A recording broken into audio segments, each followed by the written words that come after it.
What is going on, everybody? Welcome back to the channel. I'm your host, Huck, and man, do we have another killer night coming. Listen, there it is. It's the Huckster. I like to check, make sure I look and sound good. You guys let us know if we look and sound good. If we need to tweak anything, let us know because we have a really stacked panel. I'm super excited to be welcoming all of these people back tonight. I love bringing stuff on this channel that shows you the behind the scenes about filmmaking and the people that get it done and what it takes to get it done. So without further ado, here comes the people that get it done. What is going on? We got Gary, Jane, and Trisha here with us. We got the director, lagging late as the directors do. He'll be in later. But how y'all doing? How's everybody doing? Great. Awesome. Doing great. All right. Yeah. Fighting a bug, a little flu. So I'm going to do some product placement here. I'm fighting a bug too. Oh, I'm jealous of your bug, Jane. Oh man. Now, we always tell everybody here on the channel, grab a drink, grab a snack. So what's everybody drinking tonight? I should have thought about pouring a beer, but I'm just drinking water. Oh, well. That's good. I'm good for the out body. of this really fantastic Somewhere to Run mug. And if you want to know how you can get your own Somewhere to Run mug, you just give us a shout out in the link below or send a note to Brian. We'll follow up. Somewhere to Run, you say? I wonder what that is. Oh, we'll get to that. And just so you know, too, to everybody watching and to you as well, I do have in the description already is a link to your Indiegogo page and the 988lifeline.org link. Awesome. Yes. Thank you. So, yeah, so we'll be talking about those things tonight. So as we bring them up, if anyone wants to go check them out as we talk about them, please feel free to do so. Now, while we are here, let's check out who's already popping in, ready for the action here. Look at that. We got Smirk88. What's going on, buddy? Good evening, Huck and Movie fam. Oh, the wife is joining us. That's my wife, Kitten Paws. Hi, Kitten Paws. What's up, man? And from the UK, ladies and gentlemen, Adrian James. Wow. Adrian, thanks for joining. Welcome to the U.S. Look, this is what I do. I tell you, we have an international audience, and I always show this is like every time someone new comes in, I put it on my world clock. And so I know, it's 2:03 a.m. where he is. My gosh, Adrian that's dedication. Is joining us at 2 in the morning. Wow. Adrian is a dedicated fan. We love Adrian. Dedication. Is Adrian an Ellie Darcy Alden fan? Because, Prince is here tonight. G'day. What's up, panel? We are well. And the lovely Tiana, she's always gracing these streams. It is a pleasure seeing her here tonight. So as you can see, the audience is slowly building. It's good. Looking forward to it. A little softball here. Anybody have any movies they've seen recently that they want to share with our movie-loving audience? Yes, oh my Trisha. gosh. I saw the Fall Guy, the one with Ryan Reynolds. My apologies. Gosling, the other Ryan. Gosling. The two Ryans, I love them both. I get them mixed up. That's a good one. And oh my gosh, it was about the most entertaining movie I've seen in a long time. Wasn't it? I enjoyed that movie, but Brian ruined it for me because he told me already before I went to see it that it was going to be funny. It was hilariously funny. I enjoyed it. I laughed. Yeah, did you like it? I laughed all the way through. Yeah, I've been recommending it to everybody. It was one of the most entertaining. I watched the director's cut, which is a little bit longer. It's over 2.5 hours longer. But I said it's the most entertaining time that you'll spend watching a movie. The Fall Guy. I do pop into Huck's Pop Culture Cafe before I go to any movie to see what Brian has to say before I go watch it. So that's smart. I do have reviews for all these movies when they come out. Yeah, Very Fall Guy. I love the Fall Megalopolis, Guy. though. I think I saw it before I checked in with you. Yeah. Yeah. I don't know. Awesome, right? Yeah. Awesome. Visually, it was pretty good. Yeah. I think well, you have to watch it twice. Yeah. Well, that's lovely. 2 hours and 18 minutes. There's nothing like having to watch something twice because you didn't get it the first time. Not like the Fall Guy. Just one time is all you need. It's so good. One time. I'm going to watch it again. I loved it that much. Yeah. It is good. Yeah. I would watch it again. I would. I will say this. Shia LaBeouf was surprising in Megalopolis because I'm not a fan of his, and he really brought it. He was I'll have to see it. Movie. And Audrey Plaza was good. Really good. She's always good. Aubrey Plaza's fantastic. Yeah, she's a talented young lady. Yeah, absolutely. Is she the one from The Office? Yeah. Yes. Yeah. I ran into her in Griffith Park once with her partner and her dog. She tried to lay low like she's a nobody. Like she's right. Just like, regular, I'm not who like, you think I am. and I played it cool. Yeah, nice dog. This is my dog. Right? That's your dog, you know. Did you should have told her, because she owes me money.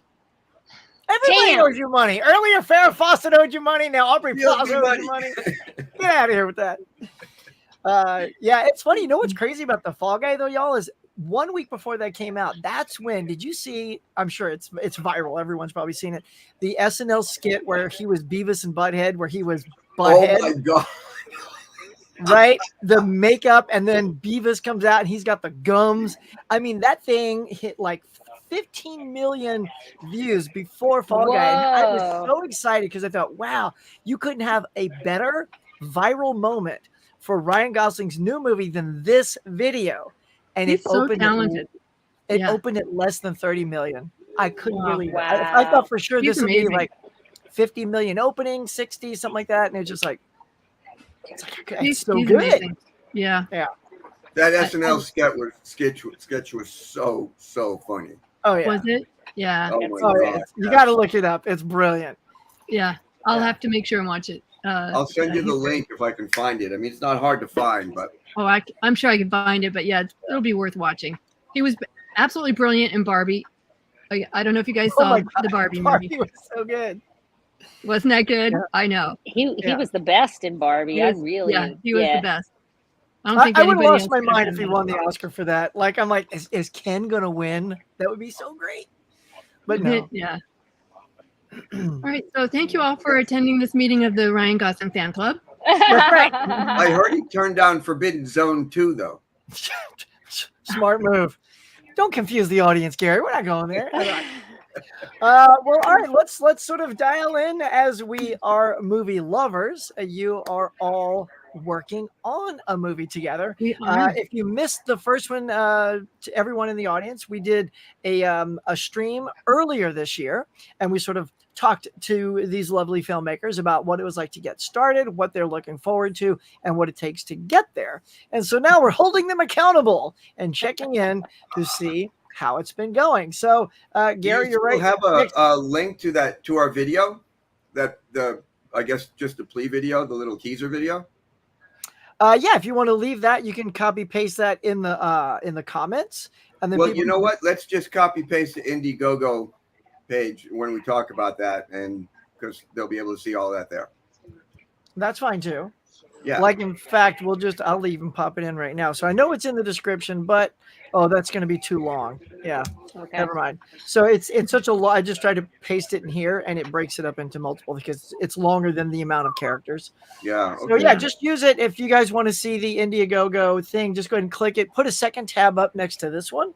So if you want to just ping back and forth, we can do that. Right. So yeah, Gary, tell us a little bit, tell the audience the name of the project, how it came about. You are also the writer, so give us a little feedback there. Well, it actually came about because of Jane. Jane had a really brilliant idea. She planted the seed that grew into the short film. We have our screenplay, Somewhere to Run, which is it's an award-winning screenplay. We've submitted it to just a handful of festivals, and we walk away with laurels. We've gotten some amazing feedback on coverage. The script is really, really tight, but we were looking for a different way or another way to promote the film, and Jane had suggested that we do a sizzle, which kind of grew into the idea of doing a short film. The screenplay in itself is an award-winning screenplay. So we're really confident that the short in itself will also be an award-winning short. What we'll do with that is festival the short, also cut a trailer out of the short film, and cut the sizzle out of the short film as well, so that we can generate a little buzz with investors. All right. Well, I'll tell you what. It's a proof of concept. Brian, we call it a proof of concept. Yes. Right. Yeah, proof of concept. So it's right. So that it can stand alone as a short film on its own, and hopefully, ideally, win some awards. It's a great little compact little short film, but it's representative of the larger the screenplay, the feature screenplay, and it's basically so that we can show it to investors and say this is representative of the full movie that we want to make if we can get the funding. So that's the idea behind it. Yeah, I just want to say, if I derail a little bit, because I just had the flu, so I still got a little bit of cotton going on in my brain, so just put me back on track. We'll do that. Right. Would you guys like to see the trailer? Yes. I'd like to see it. With everyone? I think your audience might like to see it, yeah. Sure. All right. Planning on taking you on a journey. Here we go. One of hope and survival in the face of despair. We want to introduce you to the dark side and shine a light on the people who live there. The denizens of the streets that get forgotten when the sun rises. The homeless, the sex workers, and the weekend warriors. But don't be frightened by what I tell you. We're bringing you a love story wrapped in a neo-noir drama, focusing on a bright spot in the after hours. Leon's Diner. Hi, my name's Gary Clavins, and I'm the writer of the upcoming film Somewhere to Run. I'll also be playing Coop in the film, a character who's looking for a reason to live, only to find love in the most unlikely of places, the heart of a prostitute. Coming to you right now, though, because we're living in the golden age of independent filmmaking. It's become more affordable to make an independent film, which is why we can bring together talent like Jose Zanega, Michael Dempsey, Wendy Worthington, Meg DeLacy, Ellie Darcy Alden, and the Academy Award nominated actress June Squibb, all in one cast. But we still need your help to make a quality film. Your support will cover the cost from the genius behind the camera to the talent in front of the camera. It will cover the cost of props, costumes, locations, art department, music rights, catering, insurance, and festival fees. Somewhere to Run is more than just a story. It's a film about hope in the face of adversity and despair.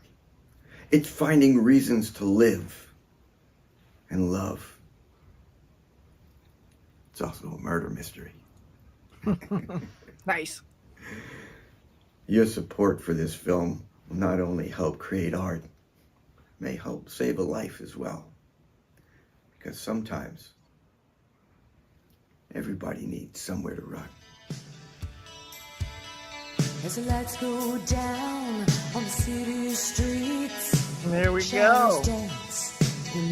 That's a good-looking guy. We should cast him in something. I mean, who is that dude? Yeah. Yeah. Really talented. Yeah. I like him. He was likable. Yeah. That's what I thought. Very approachable, you know? Yeah. Mm-hmm. So the short film we actually retitled. Okay. Because, What's your short film? Well, the short film is called It Happened One Night. This Yeah. guy. Nice. Yeah. Because one of the challenges of creating this short film was actually trying to take the whole feature, it's an ensemble cast, and bring it down to one story and showcase the amazing talent that we have that will be in the short film. So we had to go through several different iterations and what's the best way to tell the story, still remain true to the feature, and not just try and do an entire feature in the 13 minutes with so much information that it's no longer a story. That was a problem. And, you know, we have a good group of people that we argued and joked and bantered back and forth and put this in, take this out, and make this happen until we finally got to what is really a very strong short film. And that's why we gave it its name, because we were able to take the 3 nights that the feature is, put it into one night, and humbly call it It Happened One Night. Amazing. Yep. Now, real quick, I'm going to tee up something for someone. If you're also watching this on, you know, on your web browser and you have another tab open, I feel like I'm hearing our thing playing on someone's Yeah, I'm other hearing tab. something else playing too. Yeah. So if anyone has double tabs, go ahead and close that one, and that'll just help kill that. If not, we'll make It would not do. be on. Sounds delightful now. Listen to that. See, it's all we need. The beauty of live TV, yo. So let's see, Trisha.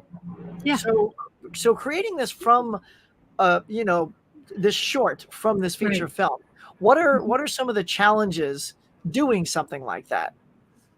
Well, obviously, as Gary just mentioned, this is an ensemble film. The feature is an ensemble film that takes place over the course of 3 nights, and it weaves several different stories. And so that's way too much story to condense down into a short. So what Gary did is he spent quite a bit of time actually going through the story, going through the script, and to see, okay, what can we pull out of it that will accomplish 2 goals, one of which is to give the audience a sense of what is the overall story arc of this. What is maybe, I'm not sure I want to say the most important story to pull out of this ensemble, but what is the one that's going to resonate really well and get people really excited about this. And then the second goal is, of course, obviously we want to be able to show it to potential investors and say, this is just a small aspect of this, but it represents the quality of the film, the quality of the acting, the shooting, the genre, all those things. And so it had to do double duty. And so what Gary did is he went through the script and he tried to find out what he thought was, or he tried to figure out what he thought was the most important story to tell and condensed down 1 night's worth of this whole film. And it was a big challenge, but I think he did an excellent job at it. And so we're focusing on the story of Coop and April, the 2 primary, the lead male and lead female character in this movie, and then still weaving in enough of the other characters that enables us to take advantage of the enormous talent that we have. We have people like Jane. We have, as he went through that list, we have you know, Mike Dempsey, we have Jose Zuniga, we have June Squibb. I mean, we have some amazing talent already attached to this film, and so we wanted to be able to make use of what do we have and how do we tell the story in a way that makes sense to work these people into it as well. And I think we've done a really good job of it. Thank you so much for the compliment, Trisha. You can get yourself a Somewhere to Run mug. Would you post a link for that, like somewhere, so that I can go get a mug like that? Because that's a really cool mug. That's a very cool mug. Now, is that one of the perks you can get, Gary, from donating to the project? It is. I think the main perk for donating to the project is actually that really good feeling that you've done something to support the arts. Right, the arts, exactly. But one of the perks is you get a coffee mug. We have a poster, T-shirt, travel mug. That's what we changed it to, right, Trisha? Yeah, but if somebody likes that diner style mug, the porcelain mugs, we'd give them one of those too. But we did change it to a travel mug on the crowdfunding because we thought more people like the sippy cups rather than something they could spill on themselves. Yeah, you're right. Travel mugs are huge. Yeah. The T-shirts look great. I like the T-shirts. The T-shirts are great. I'm surprised one of you isn't sporting one right now. I mean, Jane, come on, where's your swag? Where's my T-shirt? I don't have a T-shirt. Come on now, you guys. They're in the mail. They're in the mail. They're holiday presents. They're holiday presents. Yeah.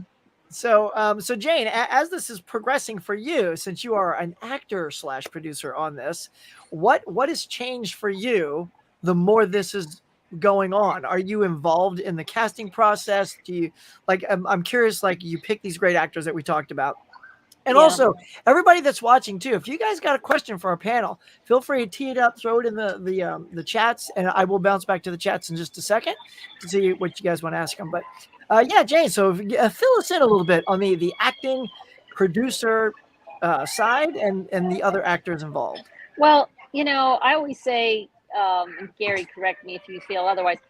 Sorry for the ambulance going by. Right. It's like, is that someone's tab? The tab is loud. Sorry. Where we live. Yeah. You know, acting is always, to me, that's who I am. That's how I started. That's always been, I've been an actor my whole life. And it didn't matter where I was, what I was doing in college, out of college, always acting. So that's always my true self, but my skills as a producer and also my belief that it's so important to create beautiful stories, to tell important stories, diverse stories that really connect us as human beings, has always been a part of what I do. And it could be a comedy. It doesn't matter. In fact, I am producing a short comedy at this time as well. So it kind of collided because we were heading toward the feature, and then we pivoted to the proof of concept because, as a lot of everybody out there knows, indie filmmaking, it's no joke. It's always an upward battle in terms of financing. Mostly, my strengths as a creative producer, I mean, I can put together an incredible team of whether it's cast, in front of the camera or behind the camera. So, however we as collaborators can use me, great. You need me to make calls, I'll make calls. We'll get the right people for every job, behind or in front of the camera. That's amazing. And speaking of the right people behind the camera, look who's here. Hey, Yay! hi, Harry. Thanks for Hey, joining glad us, you were Harry. able to join. Well, Welcome, the Harry. director, old-fashioned. Harry, if you want, you can get a somewhere to run mug at our Indiegogo. I think Harry has one. Yes. And Harry, how you doing, bud? We're Good. just sort of, I'm good, thank you. we're getting rolling here. But say hello to the audience and Hello. a little bit about your role on this project. My name is Harry Kakitsakis. Apologize for my tardiness. I am traveling. I'm in New York City right now, but I am the director of Somewhere to Run, and I will be the director of the Somewhere to Run short that we will be producing anon. And what's the name of that short, Harry? It happened one night. Look at that. Yeah. I'm ready for you. Hey. So, Harry, In my heart, it's still the Somewhere to Run short. yeah, I think right. for all of us, yeah. For an all of us, extract. it is, So yeah. Right. Right. So with that taking, and we talked a little bit about that when you weren't here, but so going from the long version to the shorter version, and we talked about how Gary did a great job truncating the script to a manageable size so that you could do it in a short form.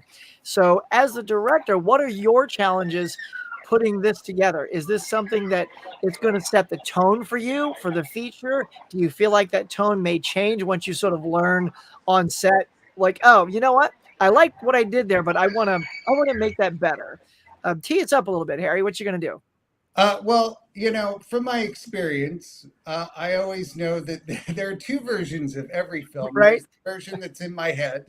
Yep. And then the version that ends up being shot.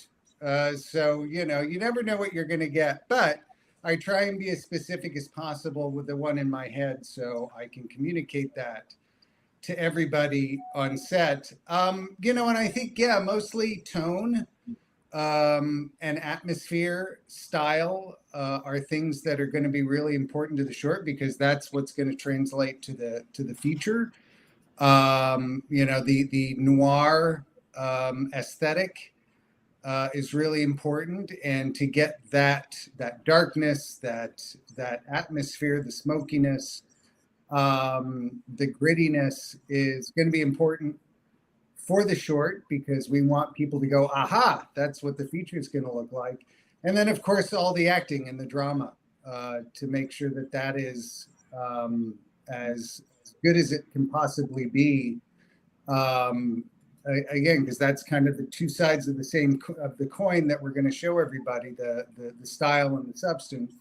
So that needs to be as close to what the feature is going to be as possible. And of course, noir, what I love about that is all atmosphere. Like noir Right. is known for atmosphere and tones Right. and shadows and all that stuff. I've been watching a lot of noir this year.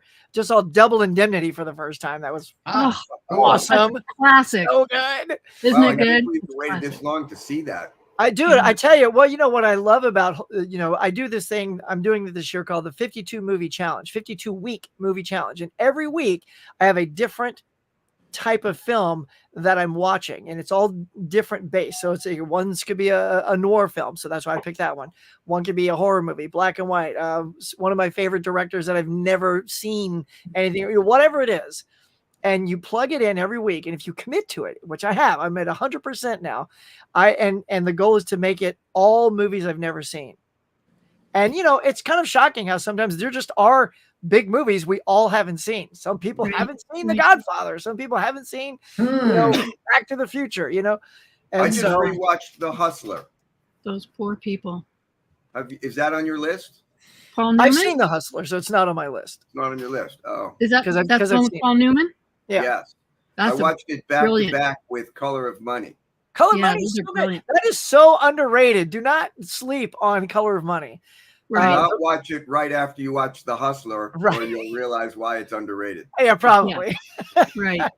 But look, I love the acting in that man. I think Cruise is just hilariously just overacting. Such a yeah, he is. But he doesn't normally do that. Like Cruise is pretty subdued. So yeah. His moments with Newman showed that he actually could be talented. I'm talking about him in those days. Yeah. Because I believe that he had to rise to the occasion to be in a scene with Paul Newman. Oh, sure. I mean, look, he also did Rain Man with Dustin Hoffman, and he held his own there. Cruise he's a legend, man. But we're talking about you guys. You guys are the legends. Now, let's talk I'm going to throw out. So since we were talking about noir and tone until I went on a tangent, which I'm excellent at doing, so catch me off guard. So where are you planning on shooting, and what? And some people are nerds with equipment, and what do you want to shoot on? Are we going digital? Are we going film? Anyone can grab this one. Well, I'll let Gary answer the specifics, but I would say that we are shooting digital, though I would love to shoot film. That'd be amazing. But anyway, Gary, take it away. Yeah, every director in Los Angeles would love to shoot film. I'm right there. I would love to shoot film as well. There are the challenges with film, aside from cost, I think are some of actually the benefits when you shoot on film. Everybody has to be more prepared to shoot on film because you just can't burn film. Right. So you get all that benefit of rehearsal and working with the other actors and spending time and really digging in. Where on digital, you can have a tendency, you can kind of get, I'm not saying I do, but some people, you can get a little lazy because, if you make a mistake, they can just retake. Digital doesn't. But we're shooting in Los Angeles. We're location scouting right now. We just got some awesome pictures sent to us from Alhambra. Hey, shout out to anybody who's in Alhambra. You might see it in December. But excuse me, that's the cough from when I was sick. But we're gonna stay local. We're gonna shoot local Los Angeles. Ideally, I would rather shoot in another city. Nothing against LA. I just would rather shoot in another city, but we'll hold that for the feature. Nice. And look at that. So we have these twins, a double feature podcast, Mika and Kira. They are fantastic. They love horror. So I think they're going to kind of dig the dark grittiness of this film. So they were just going to ask what you were going to shoot on. So see, I can step up, Harry, if you don't mind me stepping on your toes on this. No. For the twins who asked what we're going to shoot on, we have to look for a camera that shoots well under low light, and we'll shoot a high speed for any kind of movement. Otherwise, you don't get a really good picture, and you can get some artificial light if you're shooting on a camera that's not going to give you a good picture under low light. And we don't want that. We want Harry's noirish look to be gritty, real, and raw. Nice. Well, I do know a cinematographer, so I'll send him your way if he's sort of like dialed into that kind of stuff. So, and he has his own equipment, so maybe just at least a cinematographer's brain to pick. Speaking of cinematographers, have you picked one yet? Have you found? Not that I'm not doing that to pimp him out. I'm just curious, like your actors, if you've selected your cinematographer, since the twins were asking, and what goes into your decision. Because look, when it comes to directing, to me, there's like a trifecta of things. You got directing, producing, cinematography, editing, even though some people don't think that's above the line, total BS, and the actors, of course. So how do you find your technical crew, starting with the cinematographer? That's a good question. Are you asking me? Let's go with Trisha on this. Well, so we have been having conversations. We have a DP lined up for the feature, but when we decided to pivot to the short, he's unfortunately not going to be available for the dates that we want to shoot for this short. So we're back to considering others, and have had some conversations. We haven't made a decision that we're ready to announce just yet, but that is a great question, because that is something that you have to go through. You've got to take a look at who's, and you asked something specifically about what are we looking for, and I think I would defer to Harry, but obviously you look for somebody that can work with the director's vision, somebody who can take that vision and then make it real, rather than somebody who's going to clash or have a different vision for it. So that makes sense. Yeah. Otherwise, it'd be like, this is how I see it, Harry. You know? Right. Like, Yeah. well, hold Well, on. especially for something that's like, we need to shoot in like 3 days. You know, there's no time to really, I mean, there's time to compromise and say, not compromise per se, but to suggest and say, hey, this is what I see. How about this? I'm like, okay, that works. That doesn't. That yes, no, yes, no, yes. And this is what I want, you know? And so it all has to kind of be quick. And I'm not one that really likes to fight with people, so. And so I'm guessing because of the tone and the atmosphere, you're going to be shooting this all at night. All 3 days Yes. are going to be at night, right? Correct. Yeah. correct. And what's the biggest challenge with that? Is that it's funny because you would think there's less people and less traffic, but then you've also got I don't know. Sleep deprivation. Sleep deprivation. Having to rearrange your schedule. So there's and also on a technical level, there's needing somebody who understands the specifics of noir films, because the way you would light a nighttime noir scene would be very different from the way you would light some other genre at night. Right. So having somebody who understands that as well and appreciates noir and can see that noir vision and then understand how do you light for that. And so that's also key. But yeah, that's a really the past 3 films that I've written that were shot were all at night. I seem to have an aversion to writing movies that take place during the day. It's a challenge for me. He's a vampire. I promise I'm going to try it. Yeah. But the sleep deprivation is it's only one day you just need a shift. The problem is the turnaround. You're sleeping all day long, and then you're getting up and you're going to set at night. Traffic is great. Yeah. There's never any cars on the road going to or coming from set. The biggest challenge for shooting at night is the unexpected cold in Los Angeles. Yeah. Yeah, it's a semi-arid desert. It's 90 degrees during the day. You don't realize that there's really nothing holding that heat at night. So you show up on set in shorts and a t-shirt, and by 3 o'clock in the morning, you're looking for blankets and big coats. That's probably the biggest thing, to be prepared for cold weather when you're shooting it. So, and Jane, you look like you were going to chime in on something. Did you want to jump in? No, I was just talking about, night shoots, and, it doesn't really matter because, well, at least from the producing side of things, you're up all night, no matter what. All 3 nights, you know what I mean? You're lucky if you get 4 hours of sleep. That's always my goal, to get one cycle of sleep, and then that's great. I call it a nap. It's like, as long as I get my 4-hour nap in, I can go to bed at 2. I can be up at 6. That's impressive. Well, so I guess the key then to avoid this freezing is you should, for this, write it so that people have regular clothes that they'll be warm in. Right at night. I mean, if it's at night, people are going to dress accordingly anyway. So hopefully, you're not going to be freezing out your two leads there. And you can have heater. You can have the outdoor heater type thing that people can circle around to warm up in between takes. Right. You have things covered when the call sheet has bring warm clothes and tells you what the temperature is expected to be in the middle of the night. So you have on paper in front of you to know.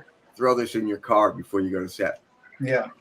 And Gary, eating breakfast at 9 o'clock at night. Well, and Gary, are you near a brothel? Because this red light just lit up right next to you. Yeah, I noticed that too. It's like, oh, Gary, go on. What's that about? I noticed. It was all by itself. You were just sitting there, and all of a sudden, red light. It's okay. red light district. It's fine. We're not judging. I don't judge. Now, let's talk a little bit about the subject matter of this film. Obviously, we have some. Speaking of brothels, Yes, yeah, Right. yeah. See, I teed that up. Yeah, so let's talk a little bit. Whoever wants to sort of jump on either subject matter and let the audience know it's kind of heavy. I know most people see my channel; it's all comedy based, but we love dramas and noirs and all that too. So, whoever wants to take a quick we have a lead on joke that. in there, here and there. They Right. quip and quibble. Yeah. So, who Well, wants to take a lead on that? I wrote it, so let's let somebody else talk about it. Harry. Actually, I'm going to come back to Sure. that. Yeah. I mean, you know, I think that it's mostly a romance. You know, I think that that's the core of the story, is about, you know, people who are lost. So it is dark. People who are doing, you know, kind of in situations that are there. They're there because of being wounded, often as children, or, you know, kind of hard life, that they end up in a situation that's not optimal.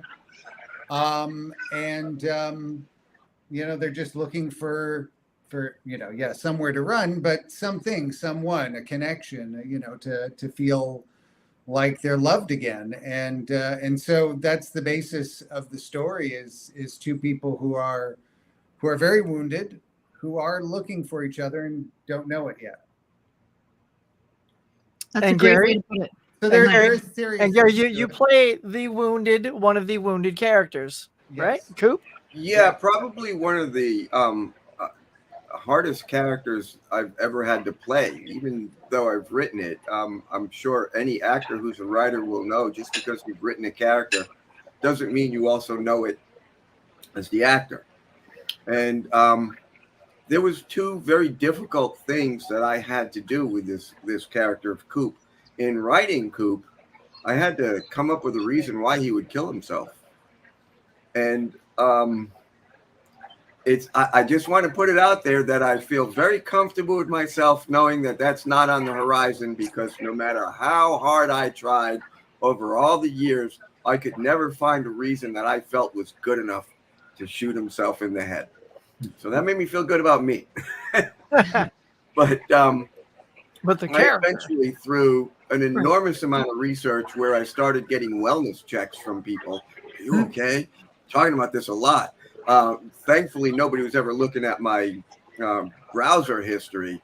Found a reason for Coop to not necessarily kill himself, but consider killing himself. And as the actor, I had to also delve into that same thing, his history, the history that I wrote as that character.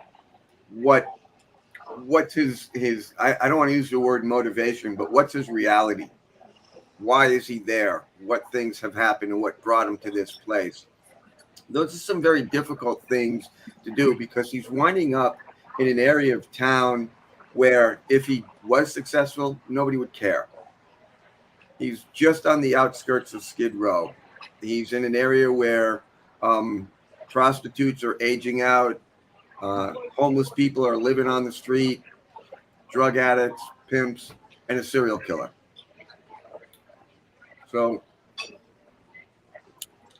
those are some of the difficulties. That was part of the story. Harry is spot on. It is a love story.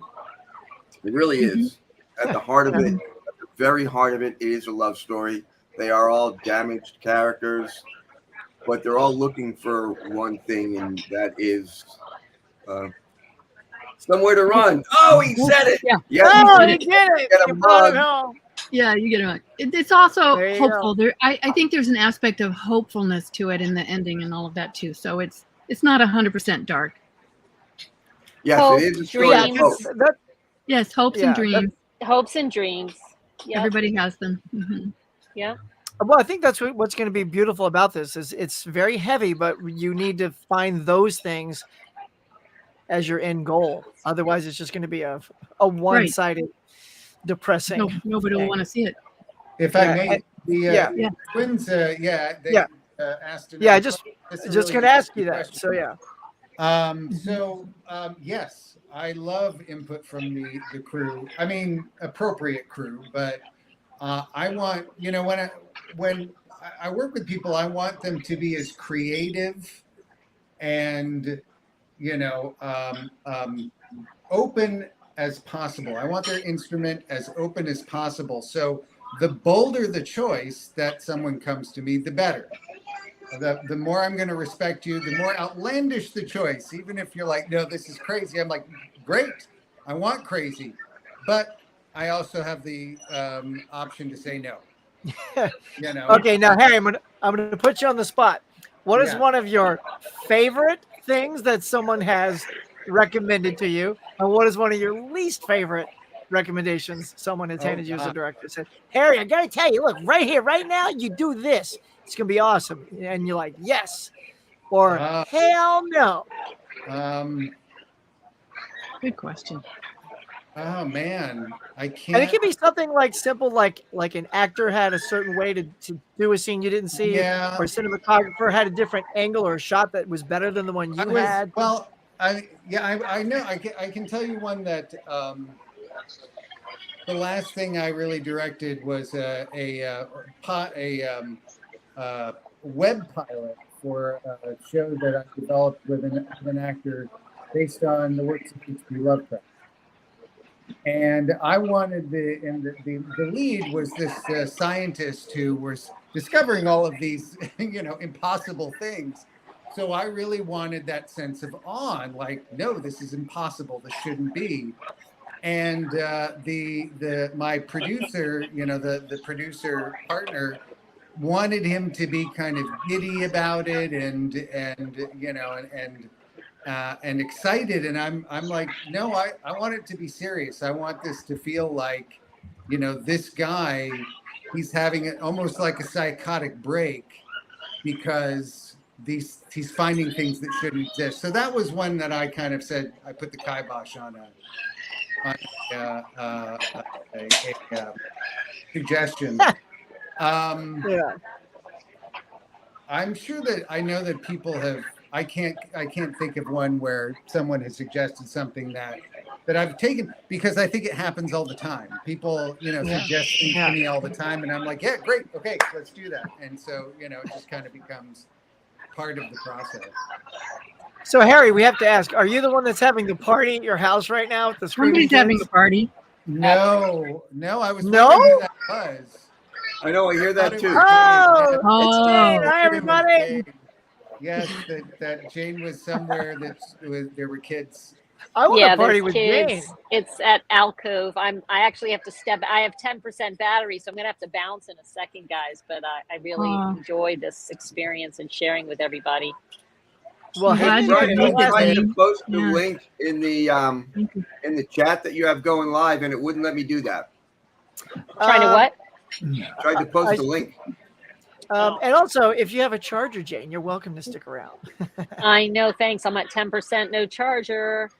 Uh, All But right, I'm going to try to put it in there for you, Gary. There. I just love So- your group of participants here that jump on the show, and thanks everybody who's been chiming in and offering thoughts and support and filmmaking, because as many of you know, producing a project can be very not only uphill battle a lot until it's the fun part when you're actually shooting and then Right. etc. But it can be a lonely process, and we really need that support. We really need to rely on everybody. It takes a village. It takes a big village, and so I just And a appreciate good editor. everybody.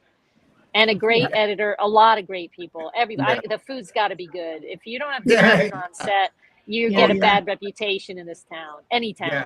Yeah, no, crews will revolt if you don't have good catering. Yep. So means a lot. It means a lot. So I'm going to sign off, guys. Thank you so much. I appreciate everything. And Take care, Jane. we'll see you at the next round. Maybe after we shoot this, we'll be back on the show, tell you all about it. Right. I think that would be the great way to finish it. Jane, any last words for anybody in the chats if they want to get into this industry, if they want to do what you do, produce, actor, any little piece of advice you can throw out on the way first of out? all, anybody's welcome to hit me up at Sky. I'm Jane Petrov, or the letter J, Petrov at skytownentertainment.com. We've shot a bunch of shorts over the years. Harry and I have collaborated on a bunch of things. It just, you know what? Don't put it off. If there's a dream, a story you want to tell, then friggin' do it. Find a way to do it. And don't let the naysayers get in your way. And just be positive. If you need the financial help, don't be afraid to ask people. And it can be small amounts. It can be $10, $20. And that's one of the biggest challenges, is just finding the revenue to just get a project out there. But you can do it. You can find the support. So just keep at it. Don't give up. Don't give up. Thank you, Never Jane. give up.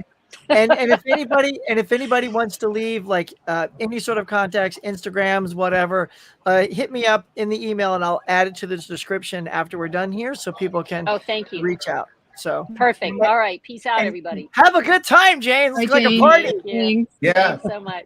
Bye-bye. Oh, look at it, like a barbecue or something going on. I know, right?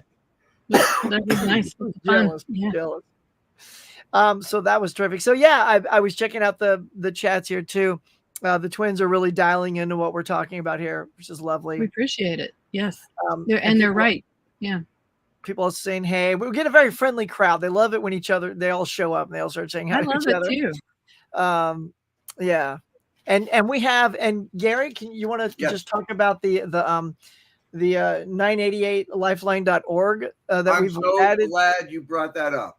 Yeah, Great let's talk question. about that. Yes, 988lifeline.org, suicide prevention. September was Suicide Prevention Awareness Month, and that's why we launched our campaign in September.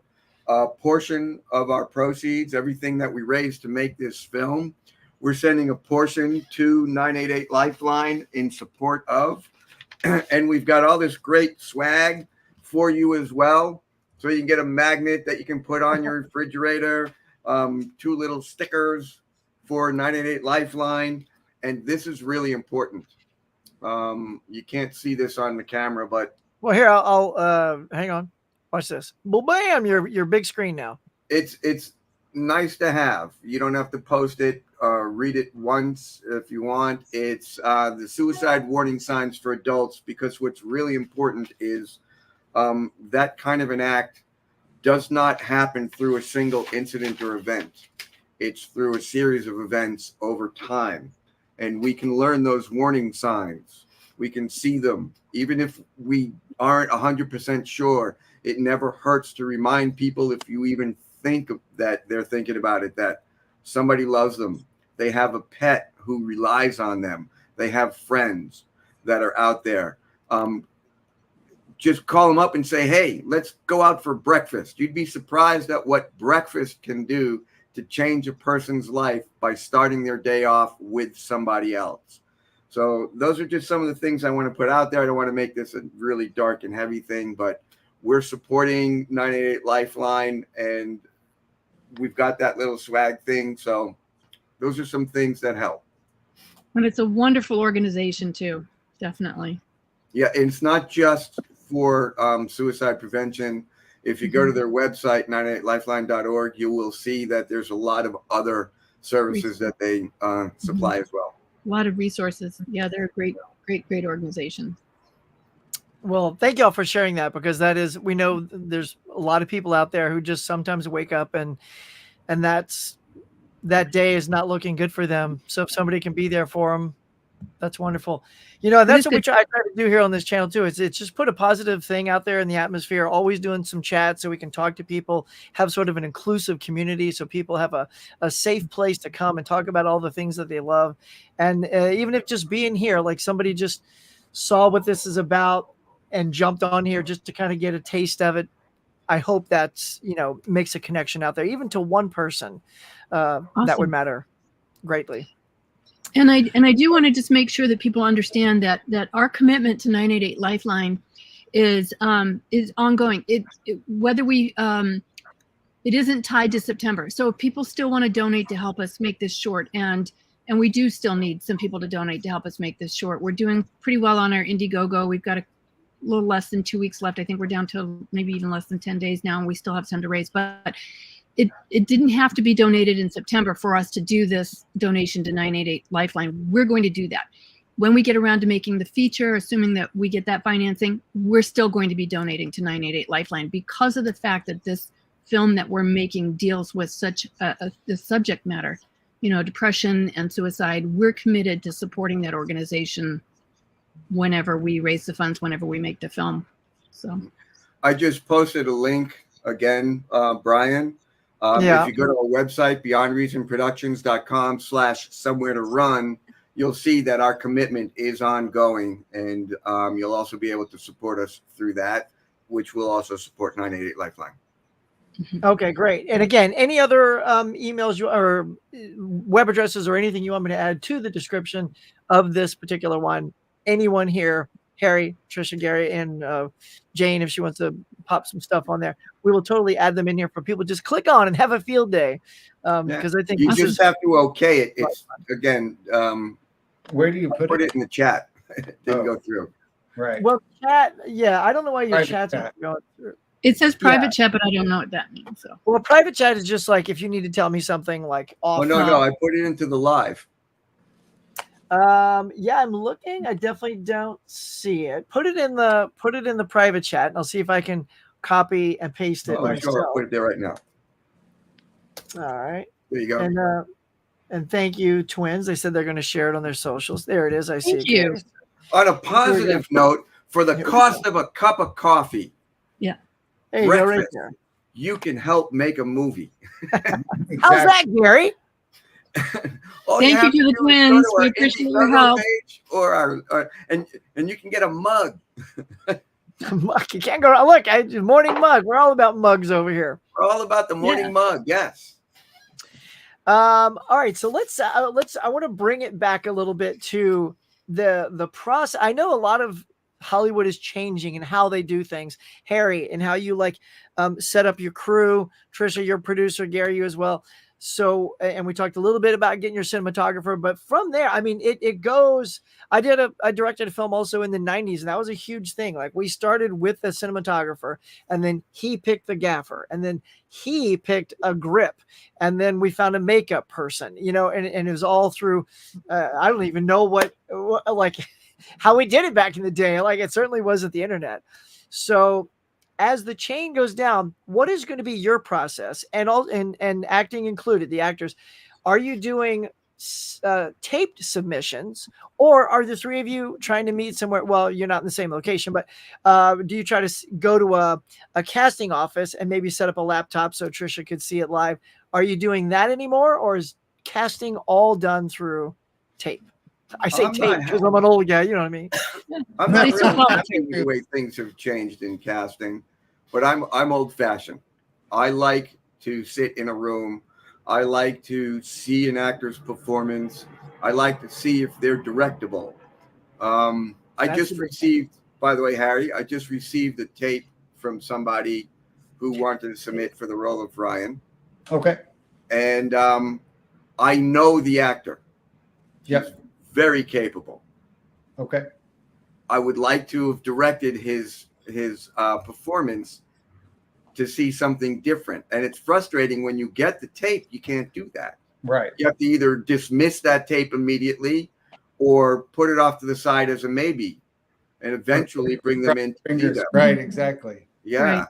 So in the old days, you used to see them right away to be able to see if they could do something. Thank you, COVID, for that. Right. Yeah. Now, so and then also having them live in person. If you were, say, casting a male lead and the female lead, you can pair people together and decide the chemistry, height, look, size, all that stuff. Which obviously you lose that in tape auditions. We don't worry about height because we have things called apple boxes. That's right. Brian, you should know you're my height. Gary, we've invested in apple boxes.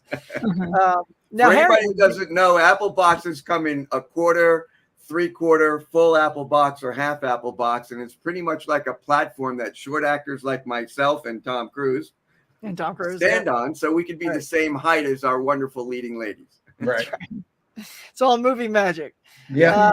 And obviously with this kind of stuff like we're doing here streaming tonight. So Harry, you could do a live audition, like if you weren't, and if you wanted to see, like you want to direct somebody, Gary. So if you don't get to do it in person, you could certainly coordinate a casting session online. And as they come on, you could direct them, right? Yeah, you could do Zoom or Google Meets or whatever. Absolutely. It's better in person. I agree with Gary. You just kind of get, literally more of a three-dimensional view and experience with the actor. But in a pinch, Zoom works too. Yeah, movie magic, right, twins? Movie magic. Yeah, yes, they're right on. What they did in Lord of the Rings, right? Right. Oh, They did all that push perspective. Right. Gandalf and the hobbits. That's still amazing. Like I understand what he's doing, but I still can't wrap my head around that. One guy's sitting closer and looks giant, and the other guy's sitting far away, but they look exactly, it's just like, you've got to really know your stuff to start playing with that. Yeah, Trisha. Yeah. So Brian, if you ever have a chance on those the DVDs, if you can get your hands on them, there's like, okay, so we all know they were like 3 hours of movie each, right? Like this enormous amount of movie time, but there's like 8 times the amount of video content for all that behind the scenes stuff where they show you all that movie magic. How did they do the different? It was fascinating. I spent like weeks just watching all the behind the stuff after I watched the movie. Oh yeah, I'm exactly the same. In fact, that's the scene at the table is when I start to watch. Oh yeah, even watching how he does it, I'm still like, wow. Yeah. Like I'm just blown away that you guys can create. I mean, it's so good. Yeah. Now, so with that in mind, so if this becomes, let's manifest this right now, when this becomes a feature that gets released, and we here in this community, we love physical media, stuff like that. Although a lot of people prefer digital, which is fine. Are you planning on digital or physical media or both? And are you hoping to have this play in a theater, if you know what I'm trying to get at? Because there's all these different venues, and some it's easier to get to just straight to video as opposed to in the theater.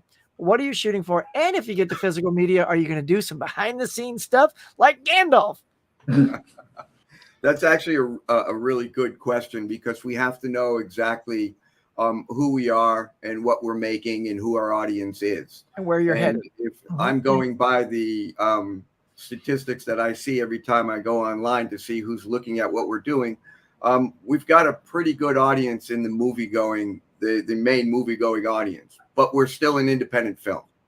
We're a small budget independent film. Ideally, we would probably wind up in an art house or the Laemmle Theater or something like that. If it catches on for fire and we get a major distribution, that would be great. Harry, right?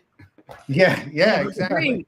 But we realistically, because we're an independent film, we would probably be going in that independent route. Obviously, we'll want a festival and get some accolades for that. We'll probably wind up on streaming. Pick us up on Amazon or Paramount Plus. Right. That's fingers crossed. But major distribution, AMC, Regal theaters, things like that.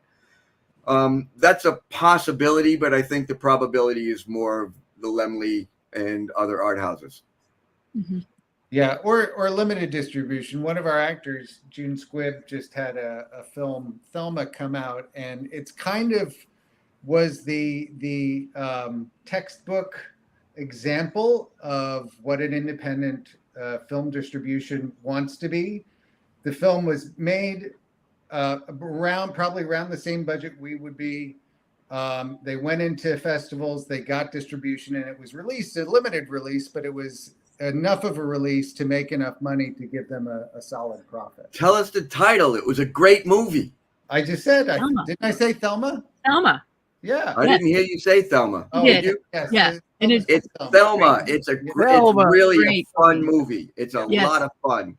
And I'll pop it up so people can see. Okay, June Squibb, she's over there in the bottom right corner. She's playing Maggie. You'll see the little thing. That's our gal, June. That's our gal. So if you want to IMDb June, go check her out. Yeah. She's a delight.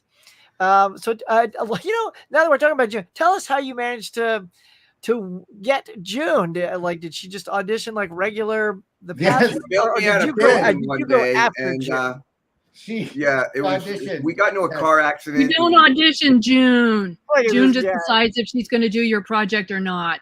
Exactly. Yeah. Yeah, She no, called she up and said, "Hey, I hear you're making this movie, and I think I'd be really good for this part." And of Right. course, Yeah. you know, we said yes. You're like, I'll wait for your Of call. course, you don't say no to June. Yeah. Right? A lot of I'll just say this: a lot of these people, like when we talk about Michael Dempsey or June Squibb, Jose Zanega, we have a way to be able to communicate to them. So we hope that we're able to give them a project that they're going to want to do. And if they love the project, if they like the project and they want to do it, that's how it happens. It's all about the networking when you're getting there before you start the casting. So June was a network find. Yeah, it's who you know. Somebody who knows somebody who knows somebody. And then if you're lucky and you manage to get the screenplay in their hands and they go, this looks good. Nice. And so, yeah. Well, Gary, you gotta love that. That's a little pat on your back, like, oh, June Squibb loved my stuff. Well, it was either that or she was going to have a restraining order put on me. So I'm I mean, if I had a nickel every time we got one of those on you. And actually, that's a great point, Brian. Everyone who has read the script so far has given us only positive feedback. They've all said, wow, this is great. We love it. It's won a lot of festival awards. So we really want to get this story made. Really. And that's why you have a Somewhere to Run mug, Trisha. Yes. That's why I have a mug. Where's my it? mug? Come on, let's show off these mugs. We need double mugs. We got the twins in the audience here. Show off I know. You know what? It's sitting on my desk down in Arizona. Sorry. Oh, it's a little far away to go get. It is. Yeah. So I love the interest, y'all. Thank you so much. Thelma is our top 5 films of the year. Look at that. Yes. It. These Yes, girls know, they know their stuff. Yes. Nice. Yes. All right. Iconic. Isn't Look she? at She that. is iconic. You gals are right. Absolutely. Oh, Yeah. Richard Roundtree. Was that Richard's final film? Yes, it was. Yes. Yeah. It was. Mm. Did you say Shaft? One bit. Oh yeah. Let's chat just a second about the whole festival thing. I think that is a fascinating step into getting recognized and getting seen and awareness. And I'm sure the audience is like, that's going to be a little new topic for some of you guys out there. When you go to the festivals, let's go ahead and like name drop. Let's talk about some of the festivals you're aiming for, some of the ones you've already received accolades from, and what you hope to get from that. And if you have sort of a dream distribution company, like, oh, we would love A24 or something like that. And you can share this up. Trisha, you go first. Well, I'm looking for the thing that's got all of our festival awards on it, because some of them are very prestigious. It's on the, I think it's on the cover photo that you've got. We've got some of our laurels there on that. Okay, I'll put that back up there. Yeah, see right below the up at the top where it's got Somewhere to Run, and then you've got, so you can see some of the festivals, right? And some of them are very, very prestigious film festivals. I think my 2 favorite are the Berlin International Film Festival and the LA Neo Noir Festival. Right.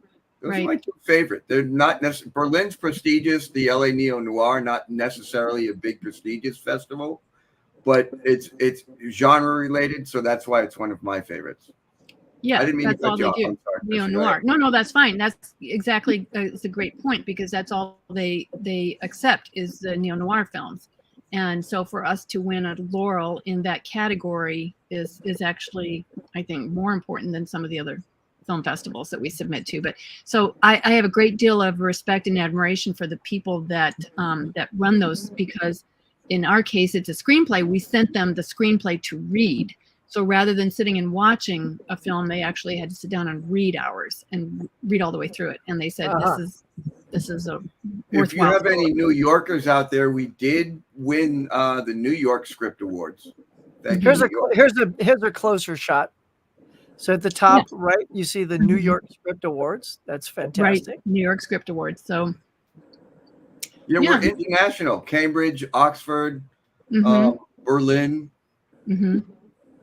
We did really well in Europe. I know, good stuff. They love noir over there. Now, and Gary, when you're teeing up to go to these festivals, do you just sort of know all the ones you're interested in, or do you need to do a little research? Like, obviously, you're not going to probably go to the horror festivals and stuff like that. There's two parts to that question. If I'm teeing up to go to a festival, I have to call Trisha and say, please talk me into leaving and going in to the festival. I'm going to be there with a whole bunch of strangers, and everybody's going to want to talk to me, and I'm going to just freak out. But deciding what festivals to go to, my favorite, I really want to be in the Woods Hole Film Festival in Cape Cod, Massachusetts. I'm not sure why. I just really want to be in that. It's calling your name. Yeah. Calling my name. Festival. I've been there. Yeah. Have you? Yes, I have. I'm so jealous. I want that festival. Well, you know, I like that. Of course, you know, Boston Film Festival, because I'm from Boston. Seattle Film Festival is a good one.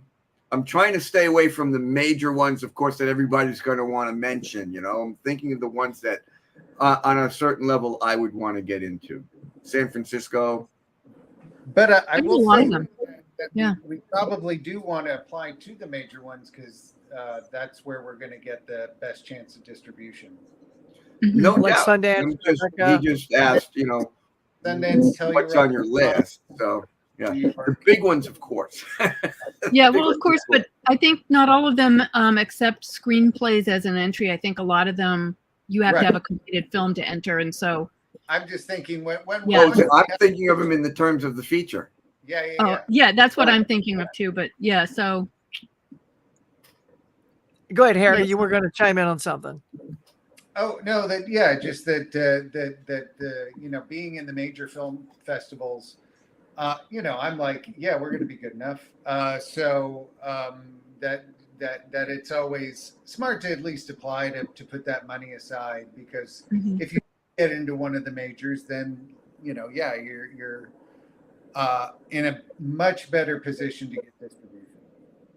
Now, if you could get a little dream distribution, is there a company you would love that they would say, Harry, Gary, Trisha, we want it? Well, Filmmakers, A24. Their distribution. Yeah, I was going to say A24 is great. A24 would be top of my list. Yeah. Yeah. Not that we're promoting A24, but if anybody out there is watching and you're with A24, my phone number is.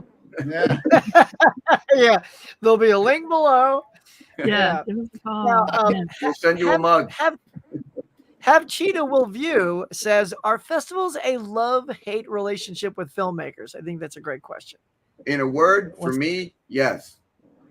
I mean, they're a necessary evil. You know, I mean, it's a bit. You know, I like to go. They're fun. It's fun. It's like selling. You know, you go and sell.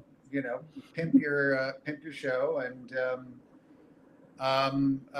you know, it's just funny.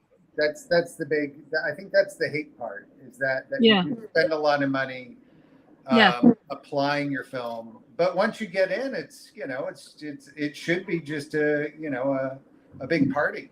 It's a circus. It's a party. They're overwhelming. You meet so many people. You have to be prepared for that. I would say, because there are some film festivals that I love the Honolulu International Film Festival. That was probably one of the ones I had the most fun at. Didn't hurt that I was also in Hawaii at the time. Right. Yeah.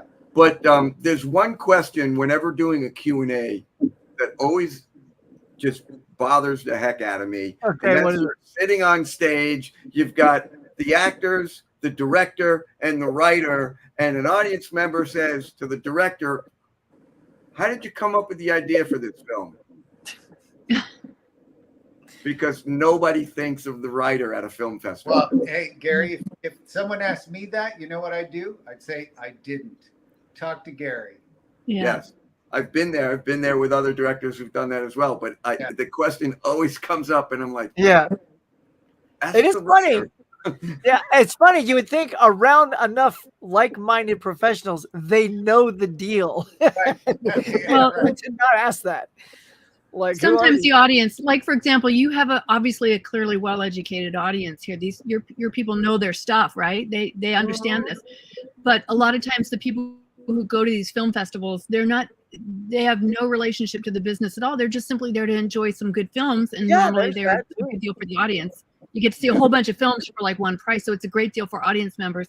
But I think a lot of times people that are not associated with the film business don't understand that it isn't free to put your film in a film festival. You know, they just think, wow, great, look at all these films. But filmmakers have to budget for that. That has to come out of the budget. And so that also can have bearing on what festivals you go into, is which ones can you afford to submit your film or your screenplay to. So yeah, that's a tough one as well, is the cost for some of the film festivals is pretty high. You know, so we do have to budget for that. So you're budgeting for pre-production, production, post-production, and festival. All of it. See, I think that's another interesting thing for people to hear, because it's like, it's for those who don't know anything about that process. Yeah, you don't just like enter your thing and they either say yes or no. Watch my film and give me an award. Yeah. Yeah, they will say yes, but then they also ask you to pay a fee.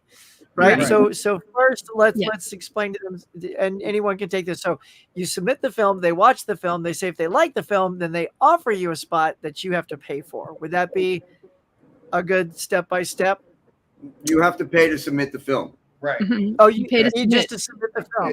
Okay. Then they'll tell you if some festivals that will, if you win, they'll send you a congratulations, a set of laurels, and then say if you want your trophy, you have to pay more. Yeah. So. Oh yeah, I've gotten those before. I got like a trophy from England. I was like a silver award for the film I did in the 90s. Shot to the Heart. Shout out to Shot to the Heart, which is on Amazon Prime.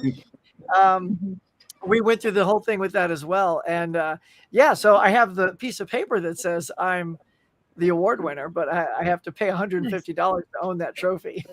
Right. So if it was an Emmy or something, I might pay for that. Congratulations on your win, though. Yeah, right. I know. Yeah. So and speaking of, so the what is it? The NVIFF, is that right, Harry? There's a festival out in Amsterdam that happens, and we were asked to be a part of that in 2019, just months before COVID hit. It was a miracle, the timing, and it was a lot of fun to go there, do the red carpet. I was interviewed beforehand about the film. What I love, and this is fun when something like this happens. I'm sitting in a chair talking to the girl that's going to interview me, and another girl sits down and starts talking about this film that she saw. Unknown who I am. She does not know who I am. And she starts raving about my film, right? And I'm like, wow. I'm like, go on. She goes, yeah, and you know, the son and the boyfriend, he killed the dad. Oh my God, it was so gritty. I'm like, go on. And the more she got going, and then the other girl's like kind of smiling at me until finally she goes, so what'd you work on? I'm like, I worked on the film you're talking about. I'm the director of that film. And she's like, oh my God, why didn't you cut me off? I'm like, because I was enjoying the moment. Right. And that's the fun thing that happens. And that's the only red carpet I've ever been a part of. I tell you, it was so much fun. We were, I think, 6 nominations. We came away like Shawshank Redemption, y'all. Goose egg, didn't get one. But I will tell you, we got super close because my friend and I, Eric, we co-produced the film. And we were the only, with the exception of one more, team producers. Everyone else was a solo producer. And then so the girl gets on stage, and Eric had lost out on the actor. I lost out on the director. And then they get to the producer, and they go, oh, well, this is cool. These two. And I'm like, it's the two. We're the two. Totally forgot that there was another set of duos. And then, of course, they got it.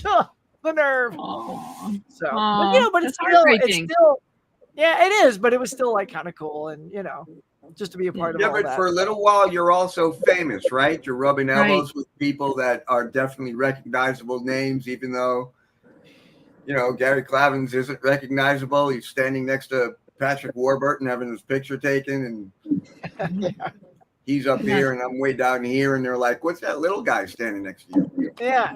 Is he his chauffeur? What's he doing over there? Who's the most famous person you've met at a film festival, Brian? Well, I've only been at that one festival, so That was it. I'm trying to remember. There was I do know, I can't remember. There was a young guy, but it wasn't Channing Tatum, but it was somebody in that category. But there's a guy, I don't forget his name, but he was the teacher in Spider-Man No Way Home, sort of the nerdy guy with the glasses. He's kind of popular now. He's been in a lot of stuff. So he was there because his mom was nominated, who actually won a Lifetime Achievement Award. So somebody from our film did win something, which was nice. So he was there, and of course they were about to leave because we lost and didn't win anything. But as soon as they realized we were getting up to leave, they called Jean up to win a Lifetime Achievement Award because her son is in a Spider-Man movie. So that was kind of funny. I'm like, at that moment, you were the most famous person at the festival. I mean, I wasn't. She was. Yeah, Jean St. James. So kudos to her. But all right, let's bring this around, y'all. So I think we've had a great night. I want to thank everybody for kicking out some great questions. I just want to jump back in. I do want to say one thing regarding our Indiegogo, if I may. Yes, sir. We have a $10,000 matching donation. We want to hit that goal. We only will get the match of what we receive when other people give. So please go to our Indiegogo page. Help us hit that $10,000 goal. The amount of money that you give isn't as important as the number of people who give. So again, I've said it before, for the price of a cup of coffee, a croissant, breakfast, help us out. Help us hit that $10,000 goal. Right. We need that. Then our matching grant will kick in and we can get this done. I think that's great, y'all. Yeah, let's help them get to that grant. I mean, nothing like a matching fund to suddenly double your donation. Matching donation. Matching donation. Yeah, it's not really a grant, but it's a matching donation. So we have somebody involved. Yeah, gang. So even if it's like 5, 10, whatever you can spare, please head over there. Click, like I said, the link is in the description. So click that. Thank you. Thank you. And where are we at right now? It's 6,000 something. Yeah. Yes. 7. Where are we at? 6.5. Yeah, we're at just a bit under 7. I think we're at like 6,725 last time I looked. Fantastic. And you said you have 10 more days? 10 days. I'm going to take a really quick look right now.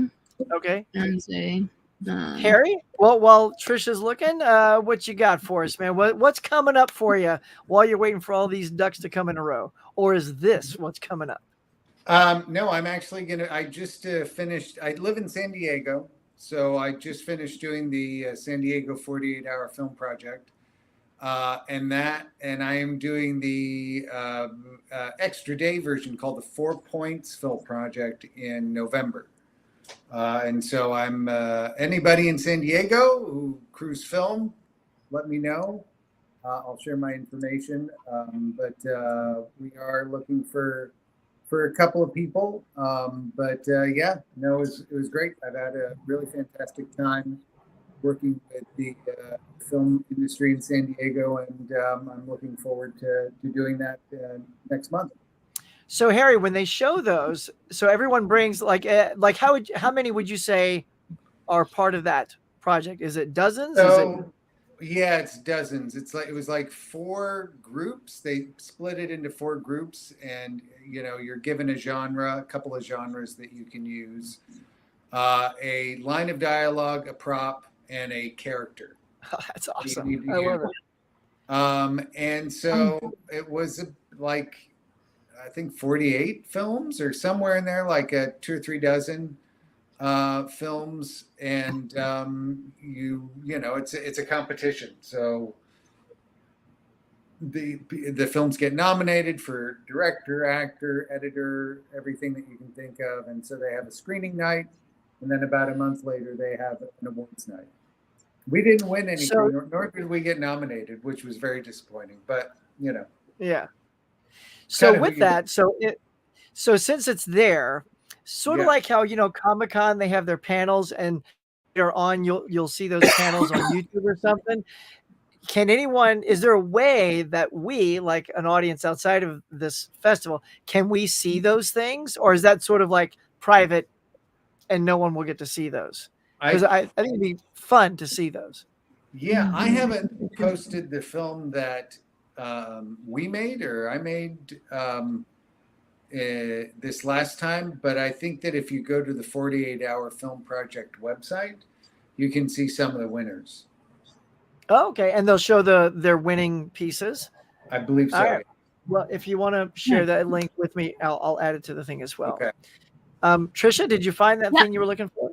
Right. So there is 10 days left. Currently, we're at 6,675. Our goal is 10,500. So we're just a bit shy of $4,000 short that we have to raise within the next 10 days. So that's where we are, and we do have some fun perks for people. But yeah, if we can get there, then we get our matching donation, and we'll be filming in the first week of December. Gary, go ahead. I see you. You're chomping at the bit. You have the oh Lord Jesus. Oh, I was saying thank you. Please, yeah. Please, buy us a cup of coffee. So heaven forbid, like, because I don't know fully how those things work. If you come up short, what happens? Do you get to apply for an extension? Or if like you don't hit it, you got to start all over and try it again? Or can you say? I think this is my first time with Indiegogo. I think there is the option that we can extend another 15 days if we get close, but we're not there yet. We can extend, but we're hoping to get that so that we can then turn around and make the commitments that we need to make as far as location contracts, SAG contracts, things like that, so that we can actually be ready to film the first week of December. That's the dates that we've locked out for filming. And so we have to be able to give people the contracts and make sure that all that's written in stone. So the sooner that we get to our goal, the better we're able to actually get those parts in place. So, well, good luck to that. Gary, anything you want to add? I want to thank you guys for being here tonight. It's been so much fun talking about making movies and where you're at. And well, I got a few things on the horizon. Jane, we have Clownlander coming out soon. What's Clownlander? It's a film produced by Beyond Reason Productions in association with Ghostlight Pictures, starring some guy named Brian Huckabee, Gary Clavins, and Kaylee Hopetown. Kaylee Hopetown. Thank you.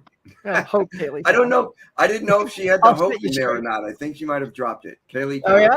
Okay, yeah. well, this town. But it's a film about when identical clowns battle to the death for the ultimate supremacy. There can be only one. A lot of fun. Please look for that. And I have a film that was just picked up by Sheila Sarney, very talented actress, her directorial debut called Peanut. Mm-hmm. It's a short film about life's second chances and a brief encounter with what may or may not be a guardian angel. It's a very charming little piece, and I'm excited. Very great story. Giving that to her. So, yeah, she'll do awesome with it. Yes, and we have It Happened One Night coming up in December. We'll be shooting. Thank you very much for the graphic. There it is. Thank you. Derived from the award-winning screenplay Somewhere to Run. Please help us make this movie. Yes, y'all. Please chip in, be a part of Hollywood history.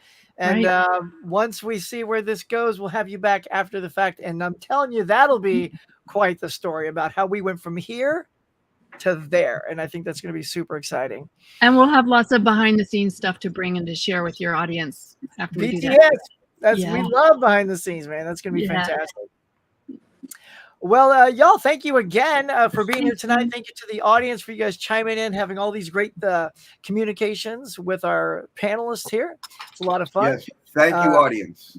Thank you, audience. It was a great audience. Thank you, Brian. Thank you. Oh, you're very welcome. And so out the door, we're just going to put up the graphic one last time on the way out. We'll put more things in the description. But want to thank everybody for being here tonight. So until next time. Thank you, Brian. See you guys later. Thank you, everybody. Have a great night. Man. Here we go. Somewhere to Run. Woohoo.